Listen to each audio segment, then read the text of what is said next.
Hey everybody, this is Rustin with the Examiner and Metalholic, and with us today, Mr. Scary himself, George Lynch of TNN, Dokken, Lynch Mob, Souls of We, and much more. How are you doing, man? Good. I think you left out a few bands. I was going to say, I had to encompass it all under much more. We'd have been here for the entire 20 minutes, Right, that'd be the end of the interview. Exactly. So, and there's so much to talk about, so let's get right to it. First off, how's Brian doing? He broke his collarbone? Yeah, mountain biking, which is, that's the most common thing, injury that occurs with mountain biking, collarbone. And, I used to ride mountain bikes competitively in the 90s, late 90s, and I've had my share of accidents as well. That's the most I've ever been beat up in any sport or activity is mountain biking, which is kind of surprised me. Who'da thunk, right? So, well, hopefully he'll be doing better soon. Now, Brian was sort of the impetus to put TNN together, wasn't he? Sort of his suggestion, otherwise this might have been a Lynch Mob record? Yeah, well, it wouldn't have been a Lynch Mob record because the band really didn't feel like it was, the material was really fit Lynch Mob, which they're probably right. But, all Jeff and I, and to a lesser extent, Nick ever needed was a reason to do something. And really, Jeff and I got together and wrote songs just because we wanted to get together and write songs. We didn't ever really have a vehicle, we didn't have a record or a project. We just thought, well, we like writing together and we live close to each other. And, but Brian did come up with the idea when we were on the road with Lynch Mob. Brian was playing drums, and he's just an endless source of ideas, on the road. He's always riffing and coming up with stuff. And, he came up with the general concept, and then we just kind of fleshed it out, and it evolved, and became what it is. Right, which is TNN, and you guys have released the first album, Slave to the Empire, and even without a few of the classic Dokken tracks that you guys put on there, the new material stands head and shoulders with the older stuff. You guys do more than stay relevant on this album. You really sort of hit it out of the park. Well, thank you. I mean, I guess you would get different opinions from different people depending on, who you're talking to, but, we're our own worst critics, and we know that one of the hardest things for a musician to do is, for a legacy guy to translate and be sort of sellable or marketable or be considered, dating the disingenuine, playing anything other than what they're known for like 30-year-old style music or whatever it is. And it's not that we're trying to remain contemporary. It's just that, just as people and musicians, and we are musicians, that we like to think songwriters and learning to be better songwriters, that we're just continually chasing this ideal that's always been in our heads since when we first played together. So it's not like, we're trying to be cool or relevant. It's just that we're just writing the music that we want to write right now. And, what's ironic about that, and I thought about this earlier, is if somebody were to come to me and go, let's say Dokken's getting back together, or you're in some kind of 80s band, okay, write like you did in 1986. I couldn't do it, It's not that I'm trying to do something that I'm not. It's actually the opposite. I'm doing what I am, and so is Jeff, and we get together, and we just have a certain kind of writing style. And, it's kind of weird because, we're known most for Dokken, obviously, and right, to a lesser extent maybe Lynch Mob. And we're kind of like child actors in that sense, that we're always going to be categorized as that, I guess, to a certain extent, which is not a terrible thing, but it's so weird that that was so many lifetimes ago. We are not those people anymore, and we're in a different time, and I couldn't even remember what inspired us to do what we did back then, other than, cocaine and wanted to be rock stars, but other than that, it's just, I would be faking it if I tried to be George Lynch of 1986, Right. Well, Jeff said you were absolutely on fire recording the stuff for this album. He said he hasn't seen you play this lit up in a long time, and it shows on the record. But on the flip side, I could take that. Sorry to interrupt. I could take that in two different ways, either as a compliment or, as I kind of see it, saying I really sucked before this record. I don't know which way to take that. Yeah, I think it was more the you were inspired sense of it all. And now on the flip side, people have always known Jeff as a very gifted musician and producer, but now people who have only really known him, as you said, for Dokken, finally discover he can really sing too. But he's been singing all the way back to like 1980 when he did his pre-Dokken Marty Ballin Rock Justice project, if memory serves. So, but yeah, no, I mean he's right. I mean for decades and decades, and Jeff is so passionate and he's so talented across the board, and as a he is one of those guys that does it all. I mean, he plays guitar, keyboards, bass, and sings, among other things. He's an engineer, a producer. He's constantly evolving, and he's constantly getting better at everything he does. He's the whole package, and he was always that way. And really, in Dokken, he was that guy, utility guy. I hate to use that term, I guess, but I mean, without Jeff, there would have been no Dokken in the most meaningful way, in that he just tied it all together and made it all happen. When we sat down and wrote in the 80s, him and I, just in a little room with a 4-track cassette recorder, and wrote those songs, he did everything except play guitar. You know what I mean? And he's still doing that. And that's why I kind of feel bad when we get together, is we split things up equal, and, it's kind of we're partners and all that, and that's cool. But, I go away, and he stays there and does everything else, And he's wearing so many hats. I feel that's not really fair to him, but he is unbelievably gifted. But, but that's kind of how we work, and how all the bands that I'm involved in or have been involved in I would like to work, is that everybody does what they do. It's not anybody's particular fault that maybe they just do one thing, but they do it really well, or they do other things like business, or write lyrics, or just be good people. Yeah. But they're part of the interconnected web of the chemistry of the band, and they're essential in their own way. So it's not fair to go, well, this guy does, however you're counting the beans, does more work, so he gets more or something. I don't like that. And Jeff respects that. So we both do what we do. We're willing to do everything. But at the end of the day, the best work wins. In other words, the best lyrics, the best songs, the best performance. And then you have a better product, and then a rising tide floats all boats, and everybody wins. Right. And that's kind of our philosophy. So, but he carries the lion's share of the burden of the work. They always have. And you guys brought in several guest vocalists on the Slave to the Empire album, but after hearing Jeff's performances, I almost have to ask why. I mean, it was nice, but it certainly didn't seem necessary at all. He handles it all quite well. Well, Jeff and I did a record called LP, Wicked Underground, early in 2000s, and we didn't bring in guest vocalists, and we didn't do Dokken the remix. And it was, I felt, a good record, a good effort, but it didn't see the light of day. I mean, it did okay, I guess, but not what we wanted it to do. And I think that was one of the things we talked about, was the problem may have been is that, we're known, as we said, for some 20-year-old band, 25-year-old band, and then we make this huge leap and do this completely new record in a different style without making a connection between those 20 years. So we thought maybe on TNN we would do that, which we did. Not only doing half the record, having it be Dokken redos, but also bringing in guest vocalists, so it's really interesting reinterpretation of the song, and also bringing in their fans and bringing more outside interest. And, it's partly about making people aware of the record, and we have to consider those things. And I guess they call that marketing. I don't know. And they all did an amazing job, obviously. They're all phenomenal vocals. I really liked Robert Mason's take on It's Not Love. He smoked that. And, of course, he's worked with you and Lynch Mob and everything as well. Anyway, but Jeff, however, he simply owned Into the Fire, and you guys did an amazing extended rendition. What inspired that? The moment, which is why I love working with Jeff, because we just can sit there in the studio and possibilities are endless. And really our problem is not lack of ideas or inspiration. It's just, focusing on channeling something and not going off in, 4 different directions. We have to rein ourselves in. So that's usually the problem, because we'll be writing a part like, let's say, as you mentioned, that part that we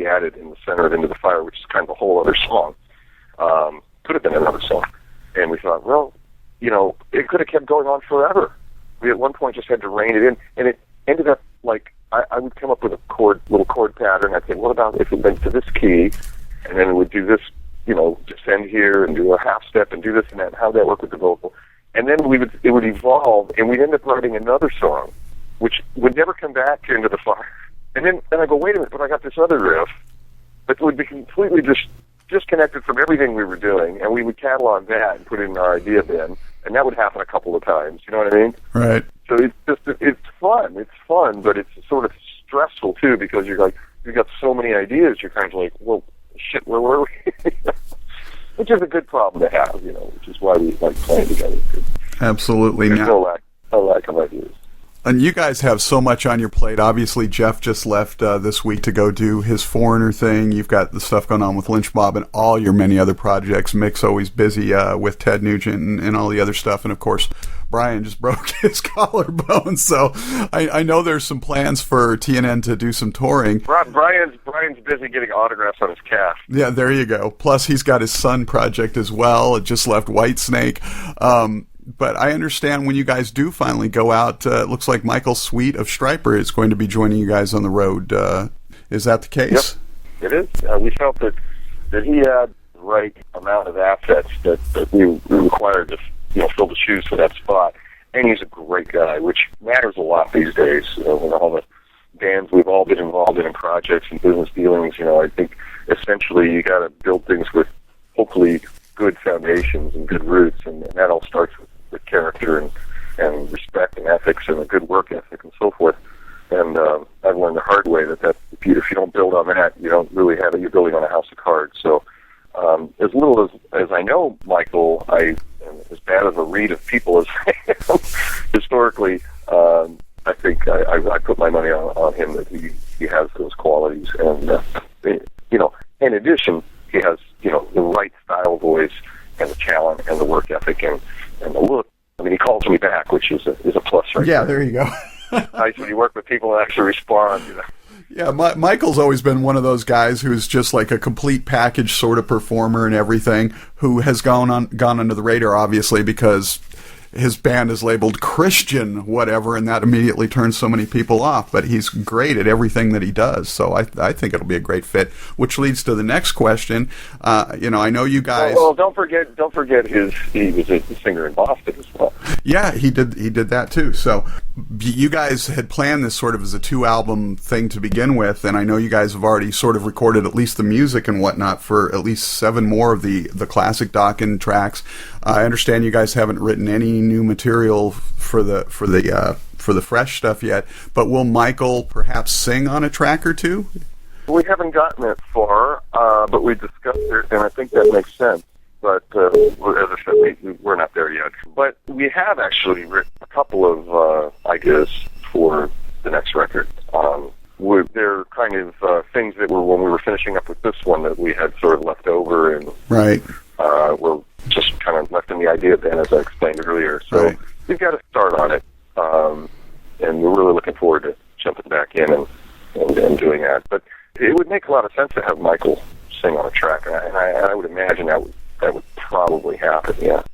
So, just a few questions for fun, dipping into the retro machine. I know how much you love that, right?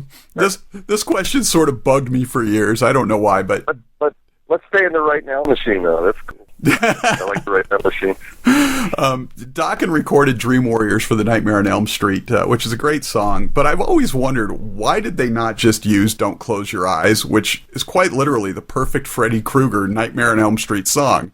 Now you come up with that idea. A little late.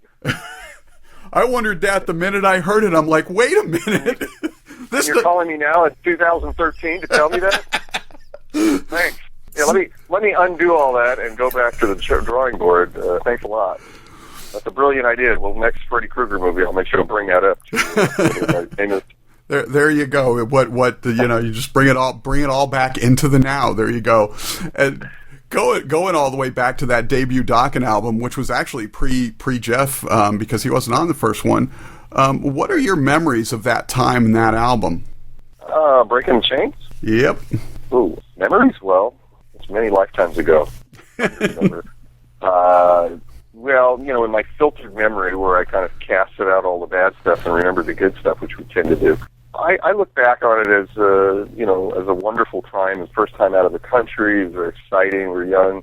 We kind of found a way to get ourselves to some little town in the outskirts, in Germany somewhere, and find a studio, the Scorpion studio, and find a place to live. And we had no money, and then write this record and get it recorded for free. And I mean, all these things that we had to do to just get the ball rolling.